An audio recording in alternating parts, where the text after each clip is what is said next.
안녕하세요, 김호준입니다. 청에 있을 때 인간 취급 안 해놓고 내게 특활비 10만 달러 건넸다고? 어딜자 또 조선일보 기사 제목입니다. 김용 여사 방미 때 10만 달러 특활비를 여성 행정관에게 건넸다고 하는 김희중 씨가 검찰 대질신문 과정에서 70대 할머니인 관저 행정관 장모 씨에게 내가 언제 그런 돈을 받았냐는 질책에 사과하며 쩔쩔맸다는 내용입니다. 그런데 김 전 실장의 특활비를 건넸다고 지목한 여성 행정관은 장모 씨가 아니죠. 이 사실은 이미 진작에 보도된 바가 있습니다. 조선일보 내용은 이명박 전 대통령 측에서 그동안 주장해온 겁니다. 이명박 전 대통령 측 주장을 그대로 받아 조선일보는 마치 돈을 받은 여성 행정관이 장모 씨인 것처럼 등갑시켜 그 대화를 옆에서 듣기라도 한 것처럼 소설을 하나 만들어낸 거죠. 제가 조선일보에 유일하게 감탄한 점이 이겁니다. 진보 보수가 서로 주장이 다를 수 있고 사안을 보는 방점이 다를 수 있고 그 쟁점을 두고 서로 야유하고 비꼬고 투닥거릴 수 있죠. 그건 얼마든지 그럴 수 있는데 이렇게 생짜로 소설을 써버리는 거 이건 따라잡을 수가 없다. 그럴 때마다 혼자 중얼거립니다. 이 똥 굴다. 김호준의 인장이었습니다.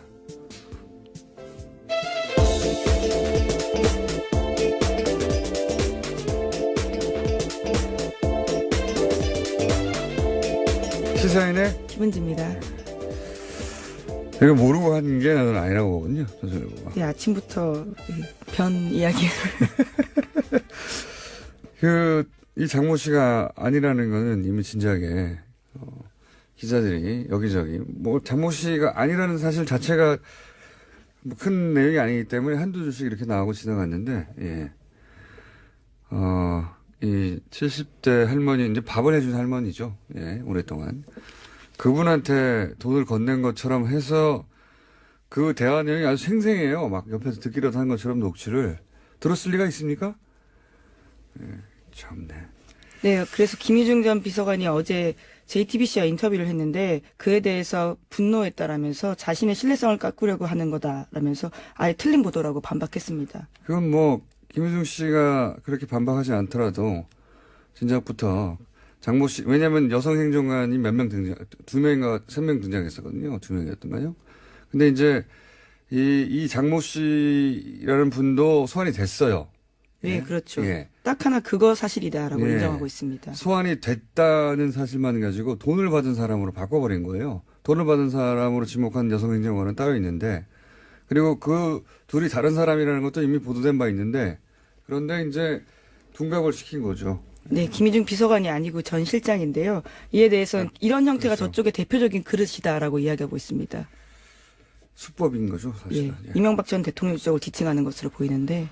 자, 그런 일이 있었어요. 조용조용히 할 일을 하고 있던 조선일보. 근데 이제 이렇게 되면 돈을 건넸다는 10만 달러를 건넸다는 사실 자체가 흔들리는 거죠. 만약 이걸 사실로 믿는 사람들이 있다면 돈을 건넨 게 아니었구나. 이렇게. 예, 그걸 노리는 거겠죠. 예, 그걸 이명박 전 대통령 측에서는 노릴 수 있어요. 이게 이렇게 된 거야 라고. 근데 그걸 고스란히 받아가지고 소설도 하나 써주지 않습니까? 이거 언론이 이렇게 하면 안 되죠. 사실 아닌 줄 알면서. 다음 뉴스는요? 아니죠. 첫 번째 뉴스네요. 네. 첫 번째 뉴스로 하도록 하겠습니다. 네. 예. 이명박 정부에서 청와대 공직기강 비서관을 지냈던 장성명 씨에 대한 구속영장이 기각됐습니다. 장 전 비서관은 2011년 민간인 불법 사찰 사건을 무마하기 위해서 장진수 전 주무관에게 국정원 특수활동비를 전달한 의혹을 받고 있습니다. 어제 서울중앙지법 광부영 영장전담 판사가 밝힌 기각 사유는 다음과 같은데요. 주요 혐의에 대한 소명 정도, 피의자의 지위 및 역할, 증거인멸 가능성이 뚜렷하게 드러나지 않은 점, 직업과 주거가 일정한 점 등을 종합하면 구속의 사유와 필요성이 인정되기 어렵다라는 겁니다. 지금 방금 문자가 왔는데 김은지 기자 생얼을 확인해달라고. 지금 보니까 뭐라 그러죠? 로션 바른 것 같아요. 로션. 그죠? 네. 아침마다 서로 까칠한 얼굴을 보는 사이에 갑자기 왜 이러시는 겁니까? 제가 한 번도 그런 생각을 안 했는데 문자가 어제 왔는데 네. 또 왔네요. 그분한테서. 예. 적당한 정도의 커버가 있는 것 같습니다. 네, 잘 됐어요. 예, 서로의 예. 저는 로션도 바르지 않습니다. 예, 이야기하지 않는 걸로. 자, 여기서 이정열 판사님, 민일이요 잠깐 연결할까요? 아직 연결이 안 됐네요. 예. 우리 제작진이 또 이거 자동인데 말이죠. 기각됐으면 자동 연결해둬야 되는데 아직 연결을 안 해줬어요. 홍구형을 내줘야 되겠네요. 자, 잠시 후에 이정열 판사님 연결되는 대로 왜 기각됐을까? 짧게라도 들어봐야 되잖아요. 예. 기각될 만해서 기각됐는지 아니면 여기 좀 이상하다고 생각하시는지. 바로 또 연결했네요. 참. 전화 거는 속도는 빠릅니다. 여보세요? 여보세요? 안녕하십니까, 판사님? 연결된 겁니까? 네. 공장장님. 네. 안녕하십니까. 지금, 네. 장성명, 청와대 이제 비서관이죠? 예. 쭉 네. 연결되는 돈의 흐름에서 한 고리에 있는 분인데, 네.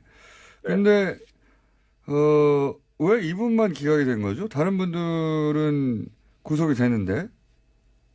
일단 영장 청구를 기각한 사유를 보면 조금 네. 전에 김은지 기자께서도 말씀하셨었는데, 이 가담 정도와 지위를 또 문제를 삼았어요. 예. 그러니까 지금 이 사람이 받고 있던 혐의가 이미 횡령된 돈을 이제 전달을 했다는 일종의 운반체액이잖아요. 그렇죠. 그러니까 뭐 횡령을 한 것도 아니고 받은 것도 아니고 횡령하는데 공모를 한 것도 아니고 그냥 운반만 했을 뿐이다. 그래서 지금 혐의도 작물 운반입니다. 혐의가 죄명이. 그래서 네. 작물 운반 정도는 가담 정도나 지위에 비추어서 별게 아니지 않느냐. 그 상관은 이미 같아요. 구속됐으니, 네. 예, 그 밑에서 이제 그 작물을 들고 배달한 정도는 구속까지 할 거 뭐 있냐, 이겁니까?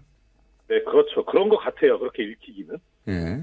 예, 근데 이제 문제는 이 돈이 어디에 쓰였냐가 상당히 양형에 영향을 미치기 때문에 예. 그 부분을 살펴봐야 되는데, 뭐 아시다시피 이 돈이 민간인 사찰하는데 입마금하려고 쓰여진 돈 아닙니까? 그렇죠. 그러니까 결국은 이거는 돈을 횡령해서 작물을 운반했냐가 본질이 아니고 무엇을 하기 위한 돈이었는가, 이게 본질이기 때문에 결국 민간인 사찰로 귀결되는 문제거든요. 예. 그러면 결국은 다시 돌아가서 예전에 이 서울중앙지법 영장전담 판사들이 해왔던 일관된 이 자세가 다시 또 보이는 거죠. 민간인 불법 사찰은 별게 아니다라고 하는 그 논리에 서 있는 것 같아요. 계속 기각돼 왔잖아요. 이 불법 사찰 관련해가지고. 그래서 지난주에도 계속 얘기가 나왔습니다. 판사 블랙리스트 뭐 이런 것도 나오는데, 뭐 판사도 블랙리스트 짜는 마당에 뭐 민간인 사찰한 게 뭐가 문제냐라는 이런 사고 아닌가 싶어서 상당히 걱정스럽고 우려스러운 일이죠. 이 정도 사안에 거기 단순히 돈을 전달했을 뿐인데, 네.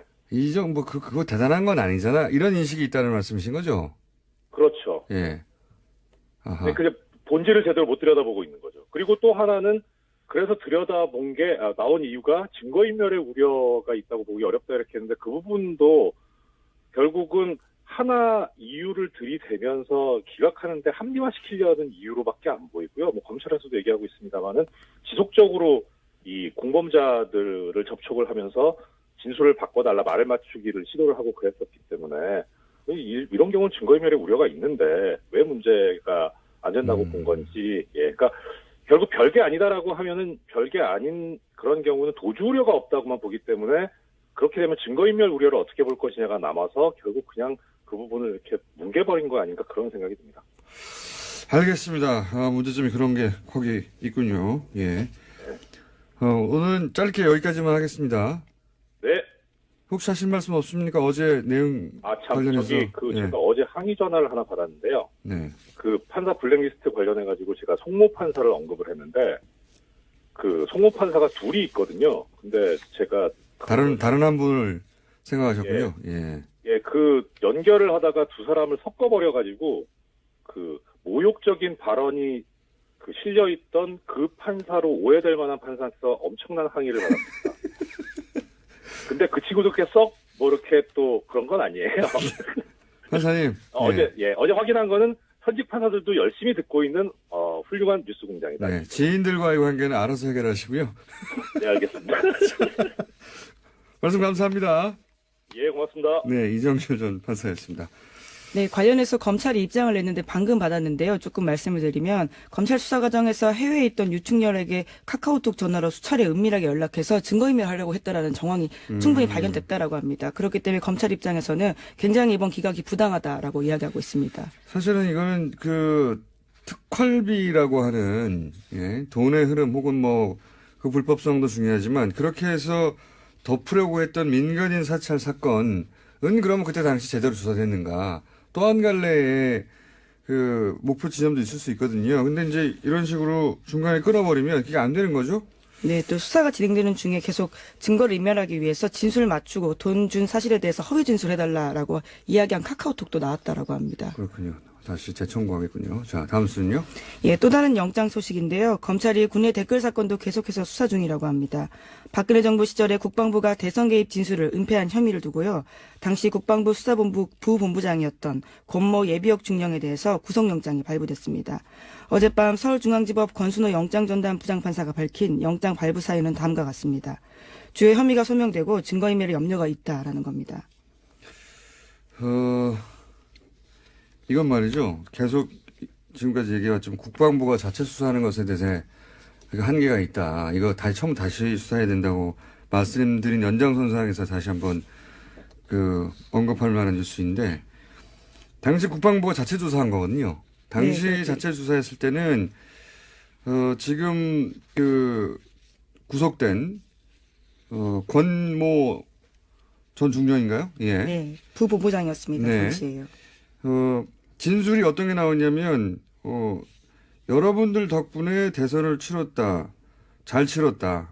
또는 뭐, 사이버 심리전단이 대선에 개입했다. 이런 요원들의 진술이 있었어요. 네, 박근혜 정부 시절에 조사했는데요. 진술은 충분히 나왔습니다. 근데 이거를 그냥 일부 부하들 일탈했다고 이 진술을 없애버리고 대선 개입이 없었던 것으로 다시 조사하라고 해서 대선 개입이 없던 것으로 다시 조사 결과가 나와서 대선 개입은 없다고 발표한 거란 말이죠. 예, 심지어 훌륭하게 조사했던 수사관은 오히려 전보 조치했습니다.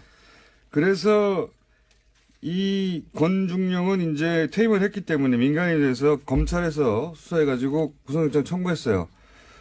그런데 그때 당시 수사본부장이었던 대령이 있는데 이분은 현역입니다. 네, 여기는 그렇습니다. 이제 현역이기 때문에 국방부에서 하고 있거든요. 예, 군검찰에서 수사를 진행하고 있습니다. 여기는 아직도 진척이 안 되고 있어요. 이렇게. 네. 국군에서 자체적으로 하면 안 된다는 얘기입니다. 이게. 그 밑에 부하는 검찰에서 수사해서 혐의를 입증해서 지금 구속이 됐는데, 예, 군에서 수사하고 있는 그 상관은 더 큰 책임이 있겠죠? 상관은 강간무소식입니다. 자, 어쨌든 지금 사이버 사령부의 대선 개입, 군의 대선 개입도 확인되어 가고 있는 와중입니다. 다음은요? 네, MBC가 이명박 전 대통령의 아들 이시영 씨의 통화 내용 파일도 보도했습니다. 이 녹음 파일에는 이시영 씨의 회사 SM의 다스 자금이 쓰인 정황이 나와 있는데요. SM이 다스의 핵심 부품 업체를 인수해서 몸짓을 불려나가고 있었습니다. 지금까지도 여러 차례 전해드린 바가 있는데요. SM은 이시영 씨가 다스를 우회 상속받기 위해서 만든 회사 아니냐라는 의심이 있는데요. 그에 대한 또 다른 정황 증거입니다. MBC가 연속으로 이제 이 통화 파일 분석해서 다른 뉴스에서는 안 나오는 특종을 연속으로 내고 있어요. 예. 그 중에서 저희가 너무 많은 통화 파일을 어제 공개해가지고 일부만 들려드리겠는데, 이 통화 내용을 들어보면 실소유주가 누군지 명확하게 드러납니다. 방금 지금 김은지 기자가 얘기했던 거는 주식이 하나도 없는 이시영 씨가 이명박 대통령의 아들이 다스의 자산을 자기가 최대 주주로 있는 회사에 갖다 썼다. 예, 그렇죠. 그러니까 다스 입장에서 보자면 배임을 한 거죠. 근데 다스는 그냥 두거든요. 그 이유는 다스가 아빠 거니까. 이렇게 하면 네, 이해가 간다고. 이명박 전 대통령이요. 예. 이렇게 이해하면 이해간다고 하는 한 2주 전쯤에 뉴스 브리핑 해설이 있었는데 고산이 이제 녹취로 나온 겁니다. 네, 당사자들 그러니까 친인척들 사이에서 목소리가 나온 겁니다. SM 인수하는데 자금은 다스에서 나왔다고 뭐 이런 얘기가 너는 어떻게 알았어? 뭐 이런 대화가 나오는 녹취를 MBC에서 보도를 했고요. 자, 지금부터 이제 들려드릴 것은, 그럼 다스의 진짜 주인은 누군가? 오랫동안, 거의 지난 6개월간 계속해서 해왔던 질문에 답을 얻을 수 있는, 예, 자기들끼리 또 대화입니다. 예, 첫 번째 하나 들어보시겠습니다. 시영이는 저렇게 나가지. 이쪽에서는 나를 없애고 싶지. 이렇게 짧게 끊었네요. 좀 더 길게 있는데. 예, 지금 이동영 씨 목소리죠. 네, 예. 이동영 씨는 이제 다스의 명부상 회장 이상은 씨 아들입니다. 근데 네, 또 당시에 총괄 부사장이기도 했습니다. 넘버 2였어요. 그 직책상으로 회사에서 보자면. 그런데 시영이는 저렇게 생각하지. 그쪽에서 나를 없애고 싶지. 이게 무슨 말이냐면 최대 주주의 회장 아들인데 그리고 총괄 부사장인데 이시영 씨가 이명박 전 대통령의 아들이 자기를 없애버리려고 한다는 거예요. 예. 회사의 실권을 쥐기 위해서 자기가 지금 위기에 처했다라는 이야기로 보이는데요. 자, 다음 또 녹취를 들어보시겠습니다. 이상이 총괄 부사장으로 있는데 말에 강등 시켜가지고 뭐 정호영 밑에서 이제 아산으로 보내려는 생각을 했던 것 같아 다들. 요것도 이제 통화 내용인데 여기서 이제 형은 이동영 씨 자신을 의미합니다. 통화 상대가 이동영 씨를 형으로 불렀던 사람이라고 이제 유추할 수 있는 거죠. 그러니까 총괄 부사장으로 있는데 강등을 시켜가지고 아산 공장이 있거든요. 그걸로 이제 좌천시켜버리는 생각을 하는 것 같다고 통화 상대한테 얘기를 하는 거예요. 그러니까 최대주주 회장의 아들인데 최대주주 회장님의 아들을 누군가가 인사해서 강등을 막 시켜가지고 지방 공장으로 보내버리겠다. 네, 우려가 실제가 됐습니다. 이후에 총괄 부사장에서 그냥 부사장 됐고요. 또 아산 공장 갔습니다. 그러니까요. 이게 이제 최대 주주의 아들이 이럴 수가 있겠는가. 예. 말이 안 된다. 이걸 드러내는 거고요. 자, 다음도 하나 보시겠습니다. 타격을 줘야 회장님도 순수하게 말 들을까 싶어서 그런 분위기가 엮여진 거야.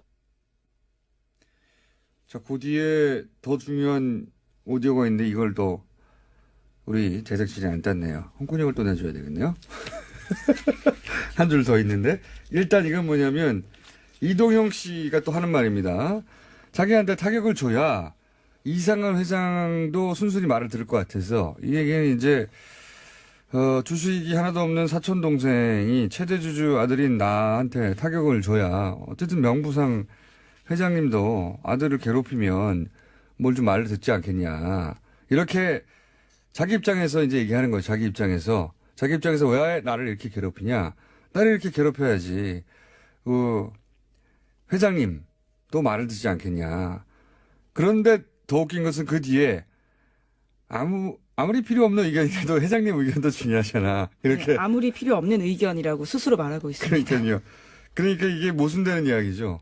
아무리 필요 없는 의견이라는 말을 하는 자체가 아무도 그 말을 안 듣는다는 얘기잖아요. 실권이 없다는 걸 예. 스스로 고백하고 있는 거죠. 그런데 자기한테 타격을 줘야 회장님도 순순히 말을 들을 것 같아서 이 말은 이제 자기 자존심을 살리는 이야기죠. 한마디로. 실제로 자기를 때리든 안 때리든 회장님은 아무런 실권이 없어요. 이미.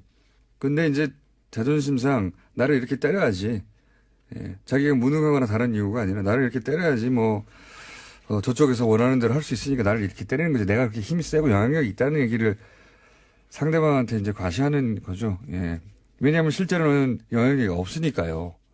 회사 내에서. 그런 대화가 오가는 거예요. 맥락을 좀 이해해야지 요 문장들이 이어가는데, 최대주주 회장이면 아무리 필요 없는 의견이라고 말할 수가 없잖아요. 그러면서 회장님 의견도 중요하잖아가 아니라 회장님 의견만 중요하죠. 원래 진짜 주인이면. 자, 그런 실소유주가 아닌 정황들을 이제 자기들 대화끼리 이렇게 드러내는 겁니다. 자, 이 정도면 사실 다수 실소유주 일반인들이 이해하는 수준에서는 다 나왔거든요. 네, 그렇죠. 최고 결정자들 그리고 친인척들끼리 하는 이야기입니다. 네, 다스를 내밀하게 위해서요. 하는 얘기거든요. 다 나온 거예요. 검찰이 이걸 어떻게 이제 입증해 내는지만 남았는데 의심의 여지 없이 현재 이상은 회장은 실권이 없다. 이동영 씨도 실권이 없고 그렇기 때문에 이명박 전 대통령의 아들 이시영 씨한테 쫓겨나고 불만을 가지고 이런 게 조금씩 드러난 거죠. 언제 이명박 전 대통령이 피의자로 여기 소환될지, 피의자로 전환됐다는 얘기는 어제 보도가 나온 것 같아요. 그죠? 네. 피의자 전환 보도는 제가 명확하게 보지 못했는데요. 다시 한번 확인해보고 말씀드리겠습니다. 피의자로 전환이 된 걸로 저는 알고 있어요. 내가 어디서 들었죠?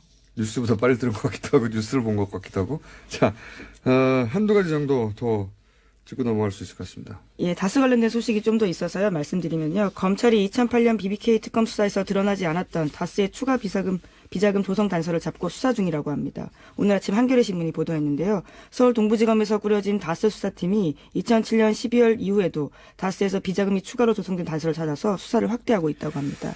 요 뉴스는 단신인데 중요한 것이 이렇게 되면은 이제 여러 사람들이 걱정했던 공소시효 문제가 해결되는 겁니다. 예. 2008년 이후로도 비자금을 계속 조성하고 있었다면 그 이전에 조성된 사건을 수사하는 것으로서 공소시효가 간당간당했었잖아요. 근데 쭉 이어져 있었으면 사실은 공소시효 문제가 없기 때문에 2월 말, 2월 중순, 2월 초 이런 거 걱정 안 하셔도 되는 그런 뉴스입니다. 네, 조세 포탈 공소시효는 이미 만료가 됐다라고 하는데요. 이렇게 되면 더 늘어나게 되는 거죠. 그러니까요. 왜냐하면 쭉 이어진 행위 중에 중간이기 때문에 요게 확인이 되면 공소시효 문제는 없어지는 것이다. 자, 다른 뉴스는 네, 블랙리스트 관련된 소식 빼놓을 수가 없어서요. 말씀을 좀 다스 드리겠습니다. 뉴스 엄청 많네요. 그 뒤에도. 네. 예. 다스 하긴 요즘 지상파 뉴스들 중에 다스 뉴스가 안 나오는 데가 없어요. 예. 네, 계속해서 압수수색을 하고 있다고 하고요. 또 가장 중요한 사람으로 꼽히는 김재정 씨의 부인이 지금 현재 검찰 조사를 받았다라고 합니다. 이 뉴스 중요한 뉴스입니다. 예. 이게 뭐냐면은 이제 김재정 씨가 이상은 회장 전에는 최대 주주였습니다. 예, 그렇죠. 사망했죠. 그래서 상속세 납부하는 과정에서 지금 플란다스 얘기가 탄생한 거죠. 그런데 검찰은 뭘 잡았냐면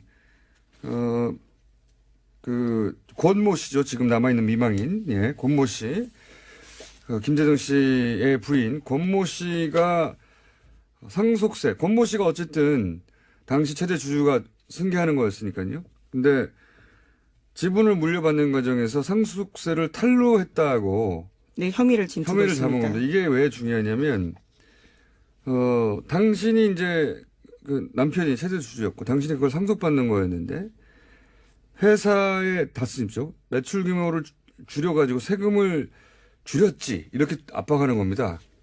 그러면 권 씨 입장에서는 자기 혐의를 벗기 위해서 아니에요. 나는 몰라요. 자신이 실제적인 소유주가 아니다라는 이야기를 할 수밖에 없는 상황입니다. 그런 말을 하지 않으면 이 혐의에서 벗어날 수가 없는 거예요. 그리고 그게 아니라 맞아요. 내가 줄였어야 하면 이명박 전 대통령은 빠져나가겠지만 자기는 감옥에 가는 거예요. 그런 딜레마가 있으니 이명박 전 대통령 대신에 그 혐의를 뒤집어 쓰고 싶지 않으면 맞습니다. 우리는 차명 소유주입니다. 라는 말을 해야 하는 압박에 딱 걸린 거죠. 검찰이 아주 핀포인트로 수사를 잘하고 있다. 네. 오늘 많이 했네요. 네, 사법부 블랙리스트 관련된 소식만 하나 좀 전해드리고 알겠습니다. 싶은데요. 예, 임종원 전 법원행정처 차장 굉장히 핵심 인물로 꼽힙니다. 이 인물이 우병우 전 민정수석과 재직 때 수십 차례 통화한 사실이 보도됐는데요. 그러니까 원세훈 재판 외에도 다른 사건에서도 청와대와 법원행정처가 유착한 게 아니냐라는 의혹에 대해서 한겨레 신문이 오늘 아침 보도했습니다. 이분이 유일하게 컴퓨터 제출을 거부한 분이죠. 네.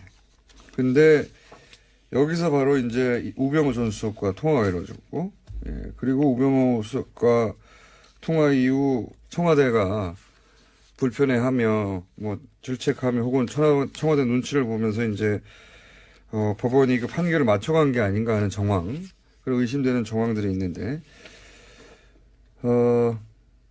요거 외에도 원세훈 재판에만 원세훈 재판은 사실은 명백하게 문건이 나온 거죠. 문건이 나온 예. 것인데 그것만 그랬겠냐? 그것만 그랬을 리가 있나요, 사실은? 네, 우전 수석이 넥슨 땅 샀다라는 걸로 수사받을 때 수차례 전화 통화를 했다라고 하고요. 당시가 법원에서 영장 발부할 때라고 합니다. 그렇군요. 예, 많은 우리가 이거 왜 재판이 이렇게 됐지? 이렇게 생각하는 재판들의 수많은 개입이 있을 수도 있겠다 싶은 그런 생각이 듭니다. 예, 두 사람은 개인적 친분은 전혀 없다라고 알려졌기 때문에요. 왜 통화했는지 대해서 계속해서 묻는데 답을 하지 않고 있다고 합니다. 전화하다가 친해졌을 수도 있죠. 개인적으로. 개인적 친분이 없다고 단정하지 마십시오. 예, 그렇게 알려졌다라고 합니다. 예, 직접 물어보지 그 못해서요. 이전을 모르는 사이였으나 이후로 굉장히 친해졌다 이렇게 말할 수도 있는 건데 약간 그건 중요한 게 아니고 통화를 많이 했다. 예. 그리고 원세훈 재판은 문건이 나와서 알게 됐는데 그거 하나만 있겠느냐. 저는 절대 그럴 리가 없다고 생각합니다. 본인들이 그러니까 청와대가 관심 있는 재판에 대해서 한 번에서 통했는데 왜 안 합니까? 계속하죠. 자, 여기까지 하겠습니다. 시사인의 김은지였습니다. 감사합니다. 됐으니 네. 예, 그 밑에서 이제 그 작물을 뭐 들고 배달한 정도는 구속까지 할 거 뭐 있냐 이겁니까? 네, 그렇죠. 그런 것 같아요. 그렇게 읽히기는. 예.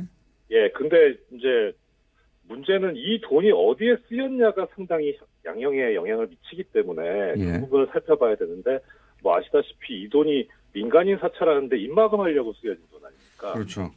그러니까 결국은 이거는 돈을 횡령해서 작물을 운반했냐가 본질이 아니고 무엇을 하기 위한 돈이었는가 이게 예. 본질이기 때문에 결국 민간인 사찰로 귀결되는 문제거든요. 예.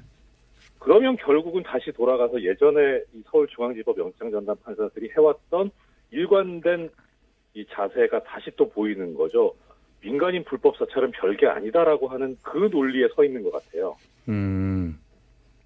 계속 기각돼 왔잖아요. 이 불법 사찰 관련해가지고. 그래서 지난주에도 계속 얘기가 나왔습니다. 판사 블랙리스트 뭐 이런 것도 나오는데 뭐 판사도 블랙리스트 짜는 마당에 뭐 민간인 사찰한 게 뭐가 문제냐라는 이런 사고 아닌가 싶어서 상당히 걱정스럽고 우려스러운 거죠. 이 정도 사안에 거기 단순히 뭐 돈을 전달했을 뿐인데 네, 이 정도 그거 대단한 건 아니잖아. 이런 인식이 있다는 말씀이신 거죠?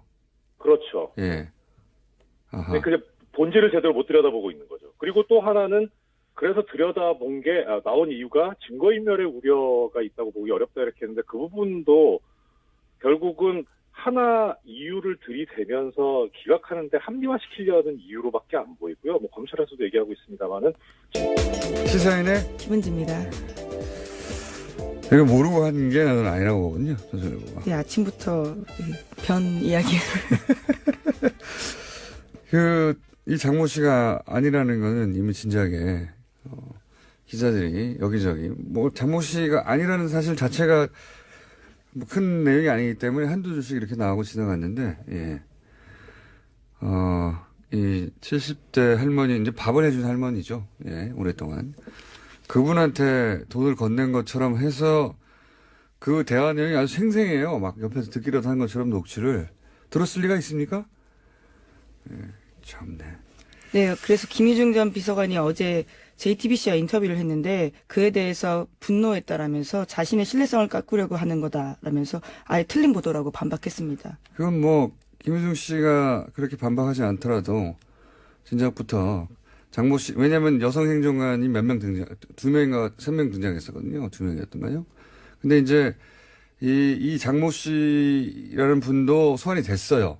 네, 그렇죠. 예. 딱 하나 그거 사실이다라고 예. 인정하고 있습니다. 소환이 됐다는 사실만 가지고 돈을 받은 사람으로 바꿔버린 거예요. 돈을 받은 사람으로 지목한 여성 행정관은 따로 있는데, 그리고 그 둘이 다른 사람이라는 것도 이미 보도된 바 있는데, 그런데 이제 둔갑을 시킨 거죠. 네, 김희중 비서관이 아니고 전 실장인데요. 이에 대해서는 이런 형태가 그렇죠. 저쪽의 대표적인 그릇이다라고 이야기하고 있습니다.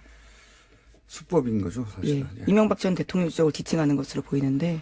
자, 그런 일이, 예. 우리 제작진이 또 이거 자동인데 말이죠.